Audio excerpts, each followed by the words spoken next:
ఒక ముఖ్యమైనటువంటి ఇంకొక అంశాన్ని కూడా మీడియా ద్వారా తెలంగాణ సమాజానికి అంతా కూడా తీసుకొచ్చేటువంటి దృష్టికి తీసుకొచ్చేటువంటి ఒక ప్రయత్నం చేస్తాం. ఇది ఫోటో, కొంచెం జూమ్ చేస్తే చేయరు కెమెరా సోదరులారా, తెలిసిపోతుంది జనాలకు. ఈ ఫోటోలో ఉన్నటువంటి పెద్దలు, ఒక పెద్దలు గౌరవనీయులు ఆంధ్రప్రదేశ్ శాసనసభ్యులు మంత్రివర్యులైనటువంటి తెలుగుదేశం సీనియర్ నాయకులు శ్రీ నారా లోకేష్ గారు, అదేవిధంగా మొన్నీ మధ్యనే భారతీయ జనతా పార్టీకి ఆంధ్రప్రదేశ్ అధ్యక్షులుగా నియమించబడ్డటువంటి, బీజేపీకి అధ్యక్షులుగా నియమించబడ్డటువంటి ఒక మాధవ్ గారు. మీరు స్పష్టంగా జూమ్ చేసి గనక ఈ మ్యాప్ను మీరు చూసినట్టయితే వాళ్ళిద్దరి మధ్య చేతుల్లో ఉన్నటువంటి ఒక మ్యాప్, ఇది భారత సాంస్కృతిక వైభవము అని చెప్తున్నటువంటి ఒక భారతదేశ మ్యాప్. ఇది ఈ భారతదేశ మ్యాప్లో గనక మీరు నిశ్చితంగా కొంత జూమ్ చేసి గనక మీరు చూసినట్లయితే మిత్రులారా, దీంట్లో ఛత్తీస్గఢ్ కనబడుతుంది, కొత్తగా ఏర్పడ్డ ఛత్తీస్గఢ్ రాష్ట్రం కనబడుతుంది, జార్ఖండ్ రాష్ట్రం కనబడుతుంది. కానీ 70 సంవత్సరాల పాటు నిరంతర పోరాటాల తర్వాత, త్యాగాల తర్వాత, ప్రజాస్వామిక ఉద్యమం తర్వాత, రాజ్యాంగ నిబద్ధతతో తెలంగాణ రాష్ట్రాన్ని మనం సాకారం చేసుకుంటే ఘనమైనటువంటి ఒక సాంస్కృతిక చరిత్ర కలిగినటువంటి, ప్రత్యేకమైనటువంటి ఒక తెలంగాణ చరిత్ర కలిగినటువంటి తెలంగాణ పటం మాత్రం ఈ మ్యాప్లో కనబడతలేదు. ఇచ్చేటాయనకు బుద్ధి లేదు, తీసుకునేటాయనకు కూడా బుద్ధి లేనట్టుగా స్పష్టంగా కనబడతా ఉంది. Is this not an insult to Telangana? ఇవాళ బీజేపీ, తెలుగుదేశం రెండు పార్టీలు కలిసి తెలంగాణ అస్తిత్వాన్ని అపహాస్యం చేసినట్లు కాదా అని చెప్పని ఈ సందర్భంగా నేను ప్రశ్నిస్తా ఉన్నాను.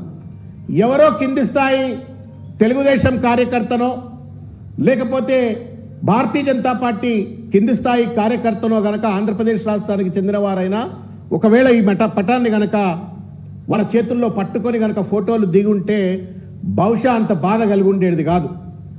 కానీ తెలుగుదేశం పార్టీ తెలంగాణలో కూడా మేము వెలగబడతాము అని చెప్పని రాజకీయాలు మాట్లాడుతున్నటువంటి ఒక తెలుగుదేశం పార్టీకి de facto chief minister Nara Lokesh గారు, బీజేపీ స్టేట్ ప్రెసిడెంట్ మాధవ్ గారు ఇద్దరు కలిసి తెలంగాణ అస్తిత్వాన్ని, సంస్కృతిని, పోరాటాలను, త్యాగాలను మొత్తం గుర్తించినట్లుగా, అవమానించినట్లుగా ఈ మ్యాప్ను పట్టుకొని ఫోటోలు దిగటం వెనుక ఉన్నటువంటి ఆంతర్యం ఏంటి అని చెప్పని బీఆర్ఎస్ పార్టీ పక్షాన కావచ్చు, తెలంగాణ ఉద్యమకారుల పక్షాన కావచ్చు, 4 కోట్ల మంది తెలంగాణ ప్రజల పక్షాన నేను ఈరోజు ప్రశ్నిస్తా ఉన్నాను. ఇది అవమానం. ఇది కేవలం ఏదో నిర్లక్ష్యంతో గుర్తించినటువంటి ఒక అంశం కాదు. కావాలని చెప్పని వాళ్ళ తెలంగాణ యొక్క అస్తిత్వం పైన, తెలంగాణ సంస్కృతి పైన, తెలంగాణ ఉద్యమ పోరాటం పైన, తెలంగాణ గుర్తు పైన ఇవాళ దాడి చేసినట్టుగానే మేము భావిస్తా ఉన్నాం. It is not only a psychological assault, ఇది ఒక కాన్స్టిట్యూషనల్ వయలేషన్. ఏ మ్యాప్నైనా, దేశ పటాన్నైనా, రాష్ట్ర పటాన్నైనా ఎవడికి ఇష్టం వచ్చినట్టు వాడు డీఫేస్ చేయటానికి భారతదేశంలో ఉన్న రాజ్యాంగం కానీ, చట్టాలు కానీ ఒప్పుకోవు. నారా లోకేష్ గారు, మాధవ్ గారు దయచేసి గుర్తించాలని చెప్పని నేను కోరుతా ఉన్నాను. తెలుగుదేశం పార్టీ తెలంగాణ ఉద్యమ సమయంలో ఏ రకంగా చంద్రబాబు నాయుడు గారి యొక్క నేతృత్వంలో తెలంగాణకు గండి కొట్టాలనే ప్రయత్నం చేసింది, ఉద్యమానికి ద్రోహం చేయాలనే ప్రయత్నం చేసింది, రాష్ట్రం రాకుండా అనేక కుట్రలు, కుతంత్రాలు చేసింది మనందరికీ తెలుసు. ఇవాల్టికి కూడా తెలంగాణ వచ్చిన కొత్తలో ఏ రకంగా ఓటుకు నోటు కేసు ద్వారా తెలంగాణ ప్రజలెన్నుకున్నటువంటి ఒక ప్రభుత్వాన్ని కూల్చి తెలంగాణ ఉద్యమమే అనవసరం అనేటువంటి ఒక రీతిలో ఒక దుర్మార్గమైన కుట్ర, కుతంత్రకు పాల్పడ్డ విషయం కూడా తెలుసు. ఇవాళ ఈ 10 సంవత్సరాల పాటు ఏ రకంగా అనేక ప్రాజెక్టుల విషయంలో మోకాలు అడ్డం పెట్టిందో తెలుసు. ఇవాళ బనకచర్ల పేరు మీద కావచ్చు, కృష్ణా గోదావరి జలాలు ఏ రకంగా ఇవాళ దోపిడికి పాల్పడతా ఉన్నారో కూడా మనం చూస్తూ ఉన్నాం. ఇది తెలుగుదేశం పార్టీ యొక్క నైజం.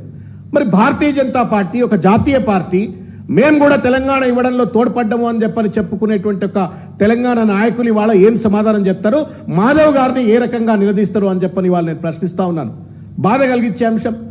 నరేంద్ర మోడీ గారు పలు సందర్భాలలో తల్లిని చంపి బిడ్డను అతికించినట్టుగా ఆంధ్రప్రదేశ్ను విభజించారు. సీమాంధ్ర ప్రాంతాన్ని కాంగ్రెస్ పార్టీ అనాథగా మార్చివేసింది అని చెప్పని 2014 ఏప్రిల్ 30వ తారీఖు నాడు తిరుపతిలో మాట్లాడినారు. పార్లమెంట్లో తల్లి నుంచి బిడ్డను వేరు చేసినారని చెప్పని 2018 ఫిబ్రవరి 7 నాడు పార్లమెంట్లో మాట్లాడినారు. ఎన్నికల్లో లబ్ధి కోసం పార్లమెంట్ తలుపులు మూసి ఏపీని విభజించారు. రాజకీయ స్వార్థంతో హడావుడిగా ఏపీ విభజన నిర్ణయం తీసుకున్నారు అని చెప్పని 2018 ఫిబ్రవరి 7 నాడు పార్లమెంట్లో నరేంద్ర మోడీ గారు అంటారు. దాని తర్వాత 2018 జూలై 21వ తారీఖు నాడు కాంగ్రెస్ పార్టీ పార్లమెంట్ తలుపులు మూసి ఒక రాష్ట్రాన్ని విభజించింది, తల్లిని చంపి బిడ్డను బతికించింది. వాస్తవం కాదా అని చెప్పని మరొక్కసారి అంటారు 2022లో. ఈ రకంగా నిరంతరంగా నరేంద్ర మోడీ గారైనా భారతీయ జనతా పార్టీకి సంబంధించినటువంటి ఒక వరిష్ఠ నేత అమిత్ షా గారైనా నిరంతరం తెలంగాణ రాష్ట్ర ఏర్పాటు పైన అక్కసు గక్కినటువంటి విషయాన్ని గుర్తు చేస్తూ దాన్ని కొనసాగించేటట్టుగా ఇవాళ మాధవ్ గారు ఆంధ్రప్రదేశ్ రాష్ట్ర బీజేపీ శాఖ అధ్యక్షుడై ఉండి తెలంగాణ గుర్తు లేనటువంటి పటం లేనటువంటి ఇవాళ దుర్మార్గమైనటువంటి రీతిలో ఈ మ్యాప్ ను నారా లోకేష్ గారికి ఇస్తారు. నారా లోకేష్ గారు తీసుకుంటారు, ఫోటోలు దిగుతారు. ఇది భావ నియంత్రణ అంటాం మనం. ఇది ఒక దుర్మార్గమైన కుట్రపూరిత కుతంత్రపూరితమైన భావ నియంత్రణ. ఒకవేళ తప్పు జరిగినట్టయితే కనీసం ఈ తప్పు జరిగిపోయింది అని చెప్పని ఇంతవరకు క్షమార్పణ చెప్పమట్టి కూడా ఇద్దరు నాయకులు అడగలేదు. కాబట్టి మేము వెంటనే ఏం విజ్ఞప్తి చేస్తా ఉన్నామంటే ఇది భారత రాజ్యాంగాన్ని కాలరాసినట్టుగా, మన దేశంలో అమల్లో ఉన్నటువంటి భారత న్యాయ సంహిత ప్రకారంగా చట్టాలని కాలరాసినట్టుగా భావిస్తూ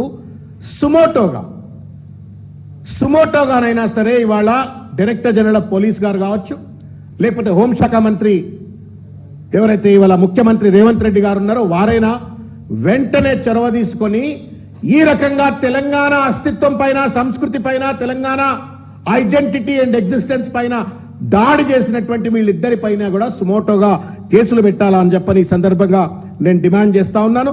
section 336 forgery of public documents, section 337 forgery of purpose of deception, ఇరు ప్రాంత ప్రజల మధ్యన ఆంధ్ర తెలంగాణ ప్రాంత ప్రజల మధ్యన వైషమ్యాలు రెచ్చగొట్టే విధంగా తెలంగాణ మ్యాప్ ను చెరిపేసినటువంటి వీళ్ళిద్దరి పైన కూడా సెక్షన్ 336, సెక్షన్ 196, సెక్షన్ 352, సెక్షన్ 353 ప్రకారంగా కేసులు పెట్టాలని చెప్పని పోలీస్ వారిని విజ్ఞప్తి చేస్తా ఉన్నాము. తెలంగాణ సోయి ఉన్నట్టయితే ఇవాళ అనవసరంగా ఛాలెంజ్లు విసురుతూ లేనిపోని రచ్చ చేస్తూ రవస చేస్తూ ఇవాళ ప్రజలలో ఒక రకమైనటువంటి ఒక అనిశ్చితి, అశాంతికి కారకులవుతున్నటువంటి ఒక కాంగ్రెస్ పార్టీ నాయకులు కూడా దయచేసి ఆలోచించాలా. ఇవాళ చంద్రబాబు నాయుడు గారి మెప్పు కోసమో లేకపోతే బీజేపీ మెప్పు కోసమో రేవంత్ రెడ్డి గారు కానీ కాంగ్రెస్ ప్రభుత్వం కానీ వ్యవహరించకుండా వీళ్లపైన చర్యలు చేపట్టాలా, తెలంగాణ ఆత్మగౌరవాన్ని కాపాడాలని చెప్పని డిమాండ్ చేస్తా ఉన్నాను.